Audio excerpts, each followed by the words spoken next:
欢迎持续锁定新闻大白话。那么这节要从国内政治带您讨论到国际局势。那么这节加入我们的来宾，包括有退役中将帅化名帅将军文，主持人好，各位观众大家好，以及我们德州州立大学政治系的副教授翁履中翁教授文，佳琪好，观众朋友们大家好，以及我们台大政治系的教授左正东左教授文，主持人好，大家好。好，我们先帮大家插播最新的台风消息。现在很多观众朋友都很关心，气象署今天发布了海上跟陆上的台风警报，受到外围环流的影响，以及午后对流云系发展旺盛。下午2点5分，已经针对6县市发布了大雨特报，降雨时间将持续到晚上，也请观众朋友特别注意雷击跟强阵风，也要做好防台的准备。那我们持续带您来关心，当然了，最近大家都在讨论这个美选的焦点，尤其是随着拜登他退选了之后，现在是不是真的会变成川普跟贺锦丽的对决呢？我们先来看到是川普现在已经开始强力的攻击贺锦丽了，甚至开始帮他取绰号。我们先带大家来看看这段画面。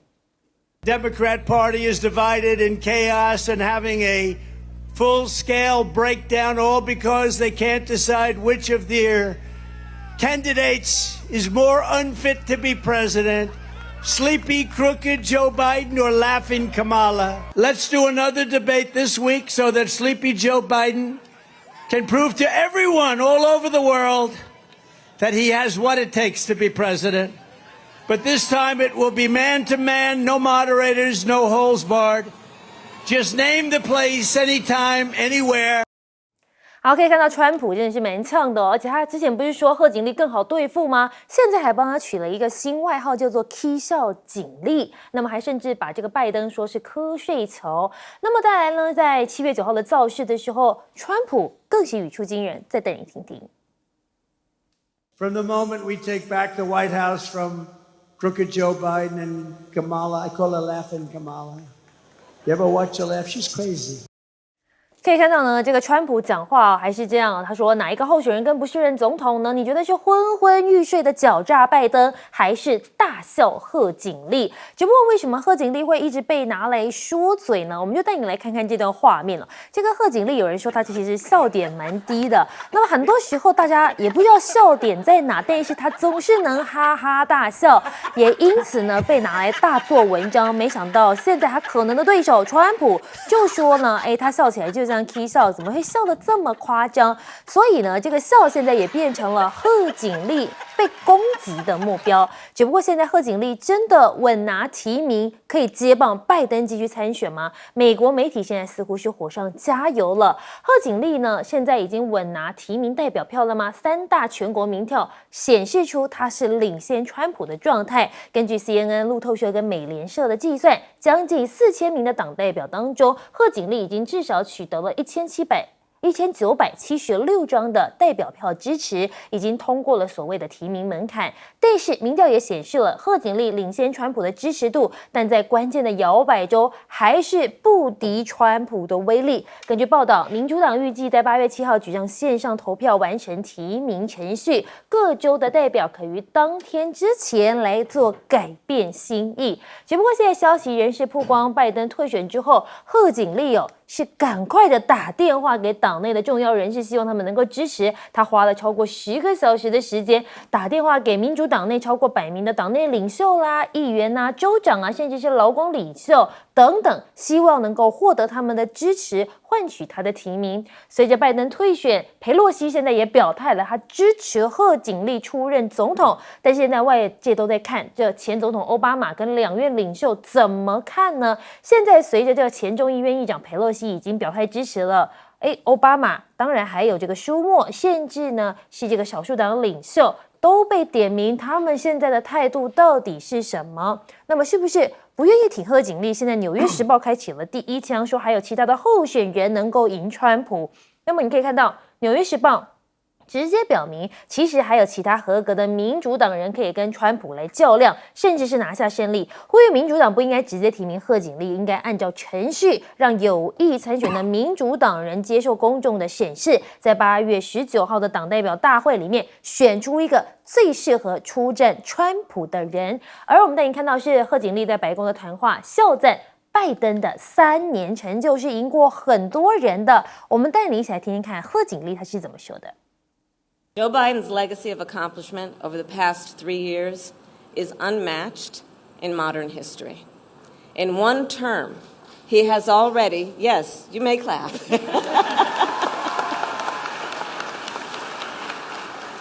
In one term, he has already surpassed the legacy of most presidents who have served 2 terms.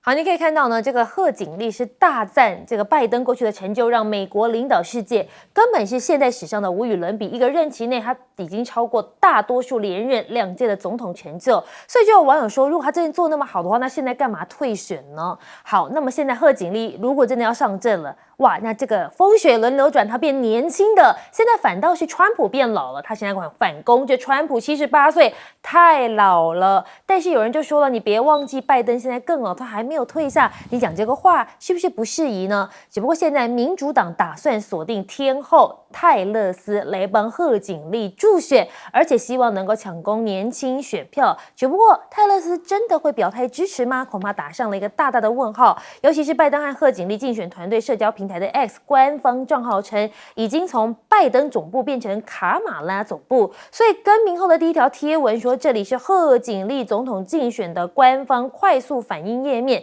那么还发布了一张这样子的梗图，说拜登跟贺锦丽的共同目标都是让川普来承担责任。我们先来请教一下这个帅将军，你怎么看这一回的美国大选哦？这个川普现在开始从绰号来做攻击了。其实川普做这个攻击是没有必要的，因为前面的拜登的那一场仗他已经赢了嘛。那现在贺锦丽很多媒体不看好，你看所有的画面都是拍他那个大笑的那个其实笑比哭好吧，对不对？笑比打瞌睡好吧？这个媒体就一窝蜂了。但是现在问题就是说，奥巴马跟这个舒默没有表态，可能是要等到这个提名程序完成以后才会表态。现在民主党的这个态势也是 no choice， 没什么好选的，因为除了贺锦丽以外，没有看到有任何一个候选人出来，或者是现在开始竞选。那么这党代表票1700多、1900多已经在贺锦丽手上，所以现在民主党当然也开始一个有力的反扑。听说他募款也很快就募到一大笔了，因为这代表川普还是得不到全美国人的支持了。讨厌他的人还是不少，比如说中产阶级的知识分子、年轻的人对川普并不是很喜欢。但是这2个候选人可能每个人的作战目标是不一样。川普是想参众两院全拿，趁着你现在衰的时候，参院、总院他全部掌握，他就变成一党独大了。那么贺锦丽现在也是，除了自己能不能选上，他当然没把握，但是最起码他要顾的参众两院的这个票数不能损失太多。那现在民主党有一点是哀兵的问题，哀兵的姿态，社会上也有反应了。对，原来拜登要选的时候，金主都不给钱嘛，那这次就要看，因为美国是一个金权国家，金权主义，没有钞票什么都不要谈。选举尤其是，所以在往后这几天就看看民主党的募款能力，还有那个泰勒斯要不要帮忙啊？因为年轻人、黑人、少数族群的对共和党并没有好感。但这个仗啊，当然我们现在并不看好贺锦丽是不是有赢的把握，但是至少也代表美国不满川普的另外一个势力现在也有点反扑了。那这个问题全世界尤其关心。对，那乌克兰是抓了蛋，就他们不知道怎么样应付战后的这个局面。欧洲国家也感觉到说要面临经济上的风暴。那中国大陆呢也在赌啊，这个川普呢是一个可以 negotiate， 可以讨论的，可以讨价还价的。那么比这个拜登的政策再玩下去啊，可能有点变数，因为中国大陆也看准了川普在上一次当总统的时候，也是狂喊的用关税打倒中国大陆，到最后他还是迫于自己国内的这个通货膨胀，他的关税只增加了19%。19%中国大陆也勉强可以接受，因为这个税加上去是让你通膨更增加嘛。那现在的问题就是说，拜登跟习近平的这个将来的发展，那最悲惨的就是我们台湾，当年一直压拜登的这一边，现在回头压川普，那么压得上，存疑了。好，那我们来请教一下翁教授，你又是怎么看呢？尤其是现在贺锦丽真的能够代表民主党来出战吗？代表民主党出战大概问题不大哦，因为刚刚帅阳也特别讲到了，美国其实金钱跟政治连接的非常的紧密哦。那贺锦丽她其实占有一个非常强的优势，她的优势就在于原来的组合是拜登对上贺锦丽这样的一个组合，所以政治现金是往这样的一个账户来走，在账户之下哦，换掉拜登之后，贺锦丽还是在账户当中的等于是共同的联名持有人，转换比较没有法律上的问题，光是这一点哦。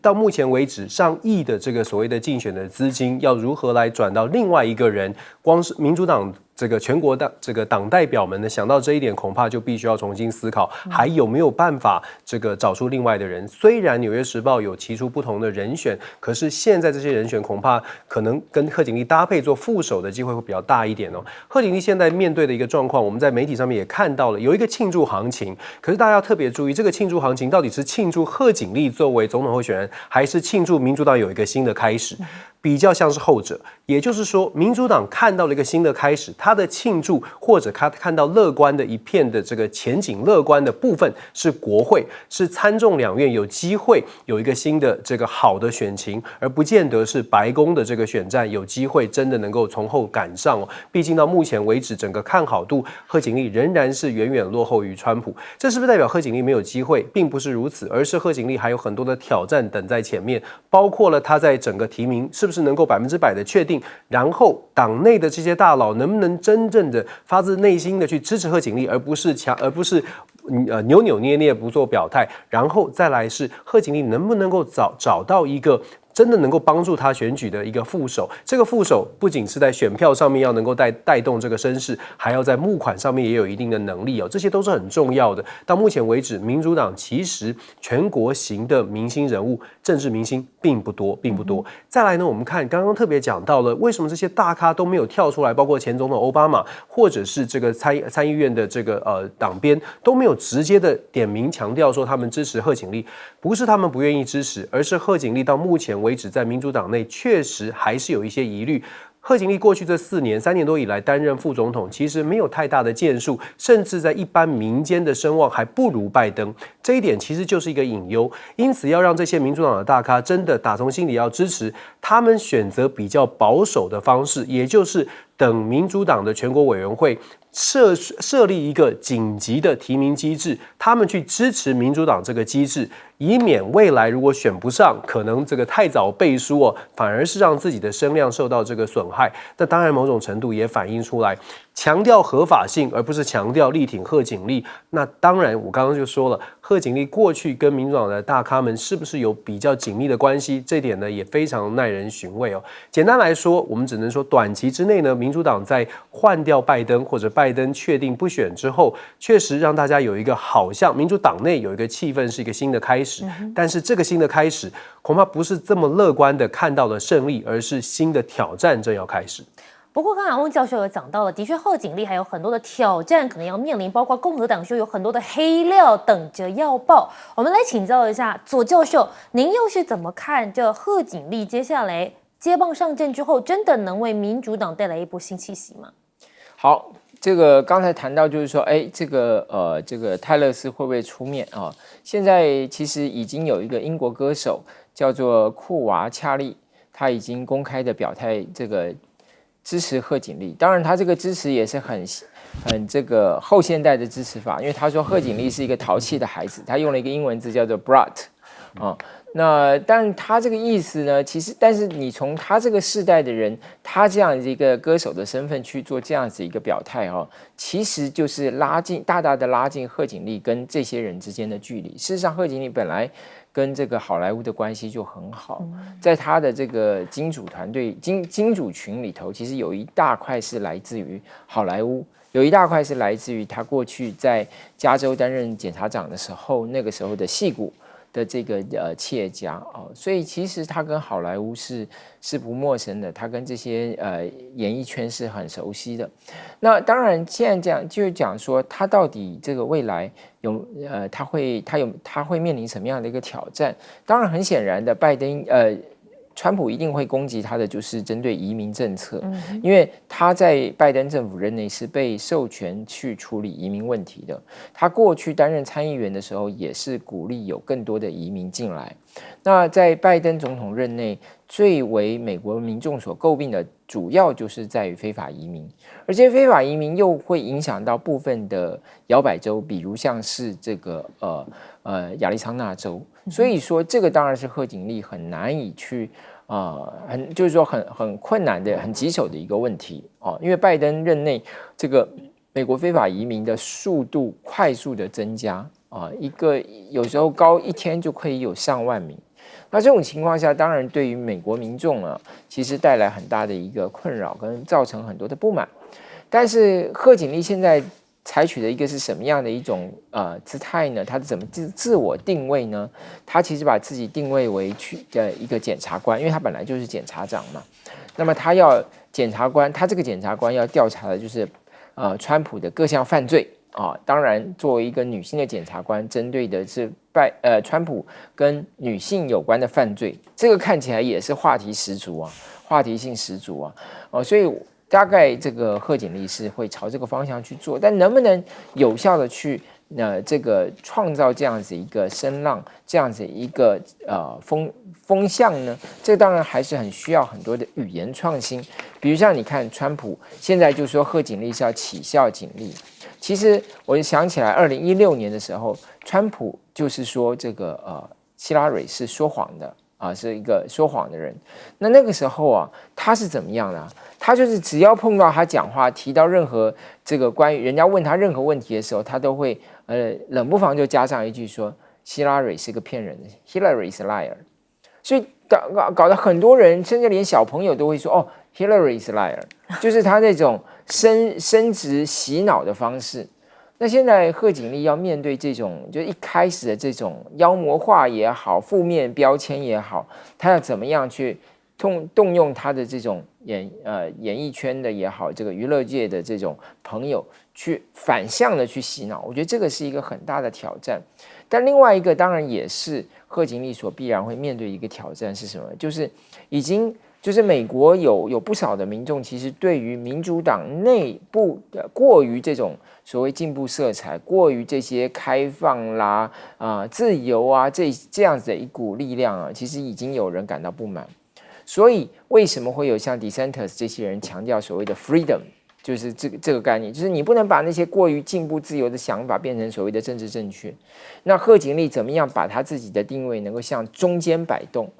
能够去说服这些人说他是一个可以被信赖、可以被寄托、不会过度这个向左倾斜的这样一个人，我觉得那是他的一个很大的功课。好，我们稍微休息一下，广告之后回来带您继续讨论。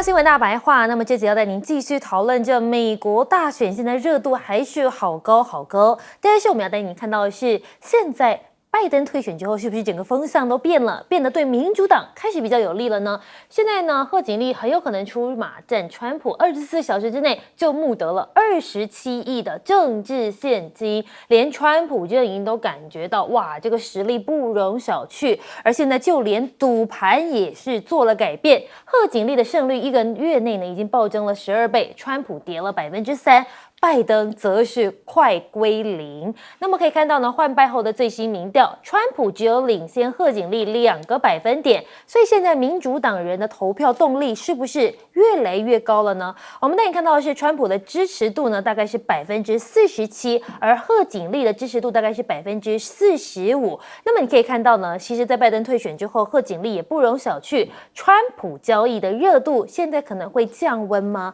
我们带你看到是拜登退出总统大选之后，改成支持贺锦丽出战。川普交易的热度呢，也可能随之下滑。有专家认为贺锦丽不是省油的灯，但是川普呢，也并不是现在像外界所看的板上钉钉就一定是下一届的美国总统。那么现在呢，更有人直接说贺锦丽的参战使得选战迎来全新的局面，他将触动一个女性、年轻人跟黑人选民，所以他认为人们是小看了他，市场要认定川普胜选现在是言之过早。贺锦丽将让川普尝到些许的苦头，只不过现在有人就说了，对中的态度呢，两个人可能是不太一样的，因为川普可能是相对强硬，贺锦丽是不是相对来讲是比较模糊的呢？就在拜登宣布退选的时候，贺锦丽对中态度可能成为共和党的攻击焦点，因为他过往对于中国事务的发言跟立场可能会被共和党当成了攻击目标。而川普就说了，如果任内中国侵台，他会轰炸北京。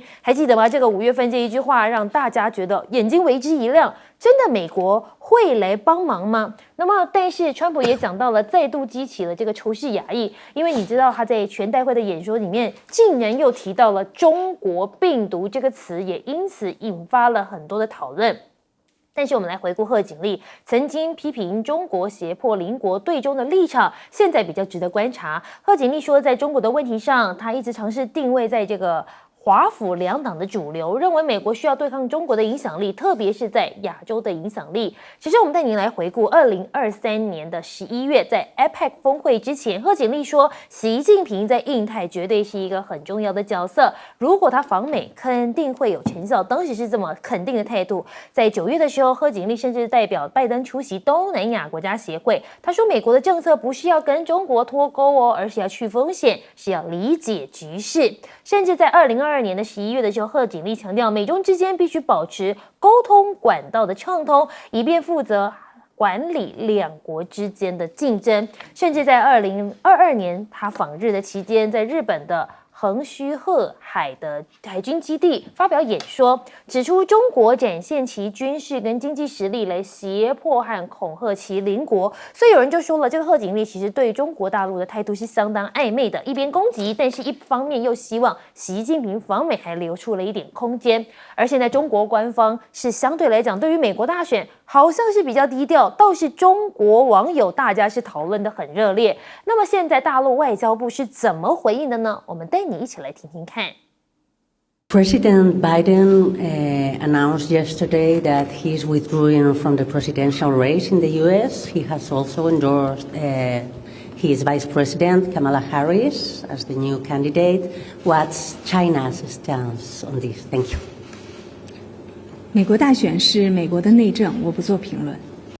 好，可以看到呢，这个毛宁是很简洁有力的，不愿意对这个问题做出回应。但是不同于大陆外交部这么冷冰冰的处理，大陆网友可是热烘烘的一路讨论，而且还难得跟川普口径一致，都认为贺锦丽会输。那么大陆的专家就说，贺锦丽出战不值得一提，因为他胜选的几率恐怕比拜登还要低。川普就说了，要击败贺锦丽比打败拜登还容易。现在中国网友很多都在唱衰贺锦丽，他们甚至认为川普可能会重回白宫。那么有人就说了，讲一下你们的看法，你怎么看后续的选情，尤其是在拜登退选之后？没想到大陆网友就说了，民主党必输之局，贺锦丽背国位，民主党必输之局，要找个小字辈来背锅，民主党的必输之局，但贺锦丽能借此累积声望，所以要看后续的发展。大陆网友甚至讲到了贺锦丽的竞选口号已经帮他想好了，就叫做 MAHA， 因为就是 Make America Happy Again。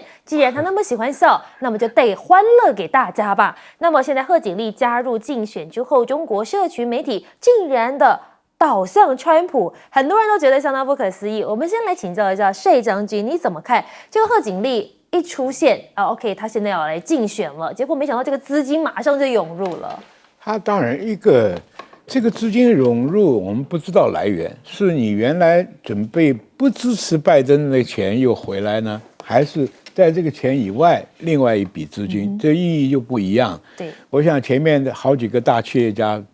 都撤出对拜登的支持，那这个钱是不是又送回来？那意义不大。如果这些回来以外，他还有额外的这个输入的话，那就代表着支持度会提前。他的个人魅力哦。但是这个问题啊，我们看贺锦丽，虽然他得胜的几率不高，但是他讲出来的话还比较实际。他讲这个，按照经济问题来讲，他不能跟中国大陆脱钩，只是去风险化，去风险化。这也是拜登目前在做的，这往往反这个一点一点的加关税，一点一点的搞围堵。但是没有像川普那样子呢，100%、60%有点鬼扯哈。那什么一旦侵台，他就轰炸北京，这也是做不到的。所以这个问题，中国大陆网友就认为说，川普上台可能帮他们解决统一的问题，因为不支持民进党啊，所以他们才会有对川普的这种好感。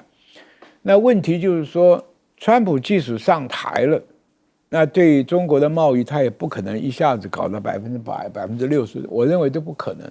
也不可能对两岸的问题，他去轰炸北京。所以这一问题啊，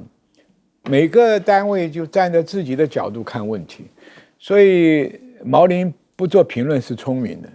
你这个时候讲任何话都没有意义嘛。你 I wish 不等于 I could， 你希望怎么样，不等于你能够做到什么东西。所以这个问题就是说，每个人的角度、立场、看法都不一样。那么唯一的就是说，川普上台如果能够走孤立主义，那战争的火苗就很快就没有了，因为这个他不想介入。其实今天全世界的战火都是美国人在背后惹起来的，没有他烧火，哪有那么多场战争呢？这也是很多国家是，但是。America Great Again 要割人家的羊毛，割得也太凶了。当然这样也好了，就是说你们在乌克兰送的柴火烧，那柴火一下撤掉了，这战争当然会停止，并不是一天呢，只是说这个你无以为继嘛，就是说你面对现实，你要参加停火谈判嘛。这一点是大家对川普唯一的一个期许啊。好，我们来请教一下翁教授，那你怎么看这个贺锦丽对中国大陆的态度呢？贺锦丽对中国大陆态度，有一些媒体评论呢，认为说好像他的立场模棱两可啦，或者是他的谈论比较保守哦，没有特别的这种立场哦。感觉起来他好像有一些盘算，但是实际的状况恐怕贺锦丽是因为不知道该说什么。贺锦丽对于国际关系的认识是非常非常的浅薄的，相对于他的总统拜登来说，拜登总统从政30几年，一直都在所谓的参议院的国防外交的相关的委员会，而且拜登对于国际政治一直都非常有兴趣，从他非常年轻在担任参议员开始，就在主要参与所谓的国际事务，因此拜登以及他的团队，包括了 Blinken， 包括了 Kurt Campbell 等人，还有Jack Sullivan。都是所谓的国际事务上面的专业。相对来说，贺锦丽从他自己本人以及他所有身边的幕僚，基本上对于国际事务的理解非常非常的少哦。所以一般在揣测说贺锦丽的中国政策，我们只能说从现在开始，他可能还正在恶补。为什么这么说呢？是因为包括贺锦丽在过去这将近4年的时间，拜登所指派贺锦丽所有的出访的任务，基本上我们没有看到任何有建树的地方。这听起来像是好像我们在外批评他，但是真的我们可以看看，包括在美国这么多的支持民主党的媒体，在贺锦丽现在进入到所谓的总统候选人之前，甚至在现在，为什么《纽约时报》仍然会讲说有一些人，其他的人也可以作为选择，就是因为真正的美国的评论非常清楚的知道贺锦丽他在要担任总统这个位置上面，恐怕要补强的事情，不是只是政治上的挑战，是他的内部本身的这个资质的问题哦。那当然不是说他没有可能，而是要读书要做的事情太多了，所以这也是为什么，坦白说，这也是为什么川普会这么有信心。如果我们看现在的所谓的民调大家看全国的民调，如果大家记得的话，上一次2016年希拉蕊的民调，事实上到最后开票的时候，希拉蕊在最后实际上得票，换成全国民调，他确实是领先了，赢了2点多%换算成普选票，他赢了260几万、270万票，完全符合所谓的全国民调领先。但是美国的选举制度根本不是看普选，美国是选举人团制，所以美国的媒体才会仔细的去看所谓的摇摆州现在的状况。我们把摇摆州最新的民调摊出来，很抱歉，没有一个州贺锦丽是有优势的，即便是在密西根州、威斯康星州这些拜登过去曾经从川普手上夺回来的铁锈州，贺锦丽目前都是落后，而且落后都超过统计误差范围。这也是为什么共和党现在很有信心最后很快的，川普的对中政策，我们要了解，川普想要跟中国做的是交易，现在所有的强硬的姿态或强硬的言语呢，都是筹码，都是拉高他上桌的筹码。所以我们甚至可以大胆的预期，如果川普真的当选，访问北京是非常可能发生的。好，我们来请教一下左教授，你又怎么看？大陆的官方很低调，倒是大陆的网友对于美国大选好像是非常的热闹。其实大陆网友，我想大陆14亿人就是对于这个局势的变化，可能很多人都有不同的看法。那整体来讲，分成2个部分来看。第一个就是说，贺锦丽跟川普之间，当然从现在的态势来看，贺锦丽胜选的机会是比较小一点，原因是因为中间经过换人嘛，然后他现在起步，当然起步比较晚。然后民主党声势现在看起来比较低迷，所以这当然大家会从直观上认为他当选的几率比较小。但是呢，其实大陆民众，特别是这个长期观察中美关系的，当然对于拜登还是比较肯定一点。原因就是说，拜登时代的中美关系相对来讲比较稳定，拜登更重视，也更持续去推动中美的高层对话，各种方面的这个持续的沟通，而这个对于稳定中美关系是非常重要的。川普呢，虽然他看起来可以交易，但这个交易的过程是让人胆战心惊。他什么时候会玩出什么，你根本不知道。那这个对于对于高度重视稳定的中国大陆来说，是他们所不乐见的。第二个是什么？就是在现在贺锦丽来担任这个竞选的这个掌舵者之后，拜登可以专心的去执行他的总统职务。那这意味着什么呢？这就意味着他在处理跟中国大陆关系的时候，第一个他比较不会受到选举政治的考虑。那么按照中国大陆过去所理解的拜登，那相对来说，他就更不需要去创造话题，更不需要去刺激或就是对于踩中国大陆的痛脚来在选举上得分。这个对于在现在选举期间非常高度敏感、高度脆弱的中美关系来讲，反而是很有帮助的。所以这个我认为也是一个从正面来看待现在一个新的局面啊。那当然，另外一个就是说，本来如果不换将，大家会认为说拜登是必输无疑。那个时候，那等于拜登的团队整个现在的这个民主党政府就提前跛脚了。那现在因为有了贺锦丽，那虽然说情势一样，还没有说这个完全占于优势，但看起来说还是有一搏的机会。那这种情况下来讲呢，拜登团队就变成系于贺锦丽的选情，只要贺锦丽的选情往上走，拜登团队的讲话就会大声。那很快的，我们会看到就是布林肯要出访，那这些过去在看着川普来决定他们现在行动的这些国外的领袖，现在可能想法要重新调整了。好，那我们休息一下，广告之后回来带您继续讨论。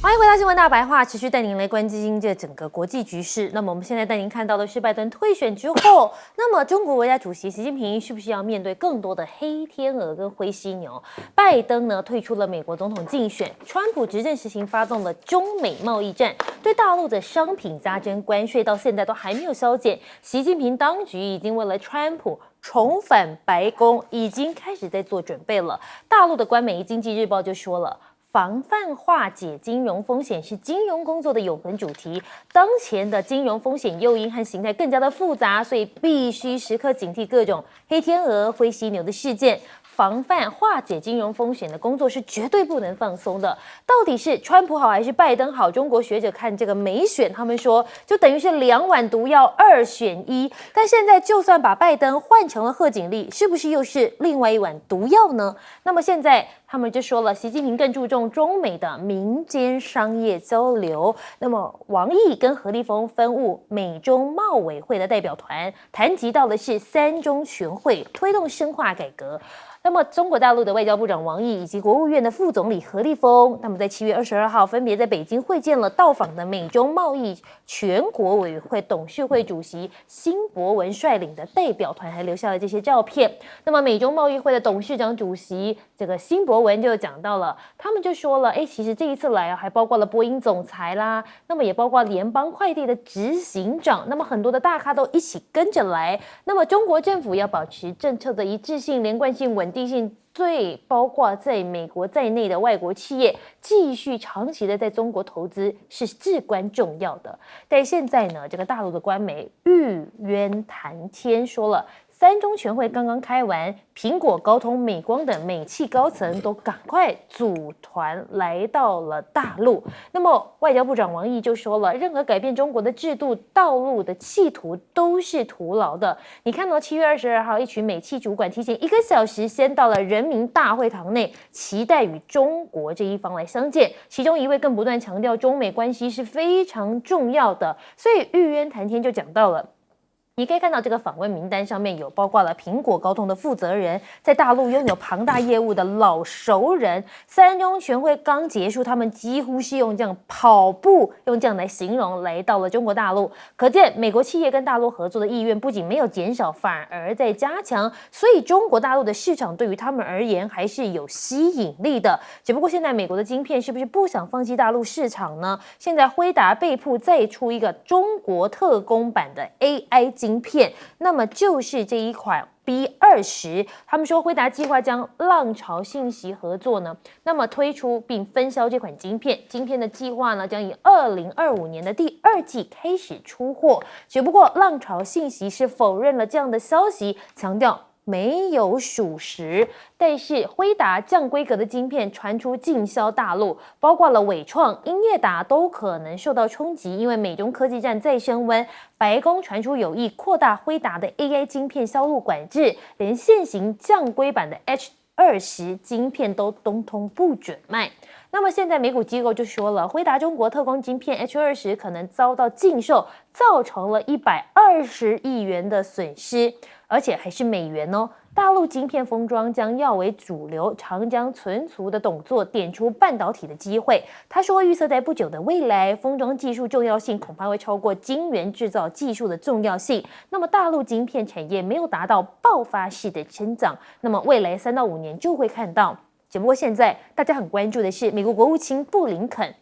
他紧张展开了亚洲6国之行，加强美国跟亚洲盟友的关系。只不过在拜登退选之后，很多人都很关注起接下来大家会不会给布林肯好脸色看。但是他将在7月24号启程为期10天的亚洲之行，希望在美中竞争的印太地区加强美国和主要盟友的关系。美国呢，是不是要对中国来形成一个包围？你可以看到他访问的包括了蒙古、辽国、新加坡、越南、菲律宾、日本。有人说这样子的政策是不是等于是包围中国？我们先来请教一下帅将军，您怎么看这个拜登退选哦？接下来中国是不是也面临考验？当然，因为这个战场是没有变的，认知作战、经济作战、这个金融跟这个市场，这几个是2方面作战的。那灰天鹅、灰犀牛一定有了。那不管是川普或者是拜登，继续连任，他一定会出手，不会停。但是中国它毕竟还是美国很多企业的最大市场啊，在我这边赚的满钵的钞票，如果说翻了脸，他们损失大了。所以三中全会还没开完，这些企业主就跑去了，赶快去找出路。但是你要晓得，川普并不会在乎你们这个私人企业的这个。讲起来，民主国家要鼓励他做生意，但是他在他的施政之下，他不会管的。但是也有个好处，就是说，川普要在乎他国内的通膨是不是因为加关税会涨得更高，那这个东西就有妥协的余地了。至于布林肯现在跑着去找这个中国大陆周边来围堵中国大陆，这个可能就马上破功了嘛，因为川普上台，他的孤立主义，他不想担任世界警察，他点了名那么多国家，什么蒙古了、这个辽国了、越南了、菲律宾了、新加坡了，这里面除了日本比较听话，其他的都是风吹两边倒，阻止外交，他不会听你布林肯这个末日大将，已经是眼看着就要失业了吧？这讲什么话也没有用的。尤其这些国家哪一个不要给自己的国家打算盘？第三个认知作战，现在中国大陆也做好准备啊。它开放全世界多少个国家1个礼拜就144个小时的免签，这就把以前很多认知作战，什么高铁没有靠背了，这个新疆人被迫害了，穷得一塌糊涂了。人家到了大陆看的都是 surprise， 就是没有想到现代化的速度超过他美国，所以认知作战，中国大陆是有准备的。经济作战也是，就是双方来讨论嘛。第二个，你美国的外债也那么多，中国大陆手上你也这么多，除非美中开战，你才能没收。不开战，大陆在操纵买卖中间，你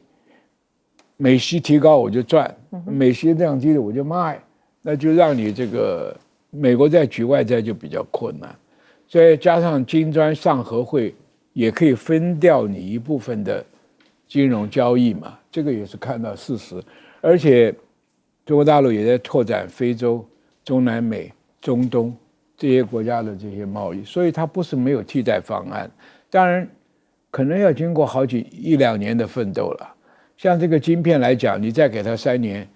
你这个辉达的晶片，他可能就不要，他自己的鸿蒙系统已经可以担任的角色。这一次不是非洲发生这个，菲律宾发生电子作战，全世界微软系统都受到干扰，中国大陆没有，因为它有自己的系统嘛。所以你慢慢就看出来，不管武器系统也好，电站系统也好，自己能够制造，受的伤害就小。我们这样靠购买国外武器的就受制于人，零件不给了你就停飞，这个问题就是在这里，所以慢慢看出来，大国博弈里面这个国家的国力的优缺点都可以看得出来。了解，我们来请教一下这个左教授，您又是怎么看呢？尤其是现在很多人都说，这布林肯接下来要去到这个中国的周边国家，恐怕大家也都是不会给太好的脸色。现在当然，美国现在局势出现了一个变化嘛，就是拜登退选了之后哈，原本大家是这个等着看这个下一届川普要怎么做，现在稍微可能要平衡一下，也不能完全就是不理会这个布林肯了。但毕竟来说，现在选举的局势未定哦，所以布林肯当然这个访问会比过去要吃力一些。但另外一方面，当然主要大家还是在关心一些基本的问题，就是说，拜登现在剩下的任期能做什么事情，让他的承诺能够继续到下一任到下一届政府仍然能够持续。除了贺锦丽当选之外，如果川普回来，拜登能做什么可以有助于这种他的承诺能够延续的？包括是预算的提前拨款，还是说它相关能够签署一些协定。我想这个都是大家会关心的，就好像在北约他们签了这个关于乌克兰的这个安全协议一样的道理嘛，就是说你要能够有效的去拘束下一届政府，我想这个大家是最关心的。那我也注意到这个在布林肯来访之前，菲律宾跟中国大陆现在已经在谈怎么去缓和在仁爱礁的情势。这个很显然也是大家知道，就是说美国现在主要的焦点是在内政，在内部的选举。因此，怎么样避免呢？就是美国它缺乏对于这个周边形势关注的情况下呢，反而就孤立无援。因此，当然不希望跟中国大陆关系搞得太僵。我觉得这个也会反映在布林肯这一次的访问里头。那当然，我觉得特别有意思，就谈到这些美国的企业主管啊，因为这个贺锦丽跟矽谷的企业家很熟，他在进入白宫之后呢，他跟华尔街也建立了关系，尤其他的夫婿还是这个犹太人。那么这些因素都会使得他，因为大家知道，像矽谷也好，或者是华尔街也好，他们传统上就是比较支持跟中国大陆的贸易关系的，比较支持双边的这个投资的。相对于这个所谓不管是铁锈带也好，或者传统的制造业也好，他们是更加支持跟中国大陆的经济关系。因此，这个会不会提前发生效果？就是说，它可以作为一种概念，作为一种刺激的因素去激励这一方面有更快的一个发展，我觉得这个也是一个值得关注的，特别是在于说它的这种它的现在的这种双方的互动有没有可能在选前转化成为它国内能够提振它经济的一些马上有效的这些成果，能够去缓和美国相对来讲它的收入停滞或者下降的这些人他的这种生活水准，我觉得这会是我们另外一个值得观察的面向。其实我们想要请教翁教授的是，现在是不是蛮多美国的民间企业都开始到中国大陆，也是在寻找自己的市场？确实是这样啊，因为美中之间，我们就说美中看起来大家在看国际政治，好像纷纷扰扰、吵吵闹闹，然后呢，有人在讲要脱钩啊什么的，政治上面很多的冲突，可是真实的数据骗不了人的，就是美中之间的贸易并没有减少啊，甚至是往上走的，6000多亿美元的一年的中美贸易，这个骗不了人。它代表的是美国的企业主虽然在政治的这种气氛非常负面的情况之下，仍然在中间找出他们生存的空间，而且也积极的在试图要继续保持这个连结哦。所以我们看到，虽然美国有一些制裁，可是甚至是对于譬如说 NVIDIA 这些特别晶片的制裁，但是 NVIDIA 也是上有政策下有对策，他们也针对美国的制裁研发另外一些可能效能没有那么强的，希望可以满足政府政治人物的要求，但是仍然可以继续跟中国大陆来做生意哦。几个面向第一个是要继续做生意，因为企业是有获利的压力的。再者呢，如果说不跟中国大陆做生意，假设说完全就在特别的晶片上面进行了脱钩，失去了这个市场就很难回去了。因为过去这几年我们看到的情况是，中国大陆在面对制裁的情况之下，它必须加速它自己的自我研发，也就是刚刚帅将军所说的，当它没有办法再依赖美国，没有办法从美国购得所谓的先进晶片，它必须要找出它的生存之道，就是快速的研发。也许你可以说它研发的晶片品质没有那么好，但是逼迫之下，它找出求生之道，它的这个晶片的素质跟整个的产量都在提升。那对于美国的企业来说，它眼睁睁的看着本来是自己的那一块饼，现在变成了中国企业的这个自己拿下了，变成内需市场了。对于美国来说，那等于是看着利益不见哦。所以我们说政治跟然后回到美国的政治，其实这些美国的政治、美国的企业跟政治人物之间呢，有政治现金的连结。这个政治现金也许不能够马上的在现在这种美中的对抗之下，马上造成直接的改变美国的对中政策，但是它不是没有效果，它只是什么时候会发生，也许不是在现在，但是川普上台，尤其大家在谈生意的时候，会不会政治现金开始就会出现一些作用？刚刚左老师也特别提到了，其实就算是贺锦丽他也有很多的企业主的连结，我相信他们也有一些也面对一些压力。最后很快的讲一下这个布林肯的访问其实我们说拜登总统退选当下他就等于是跛脚了，剩下这几个月的任期，总统都跛脚了，他身边的左右手、左右大将真的要能够传递出来美国的政策。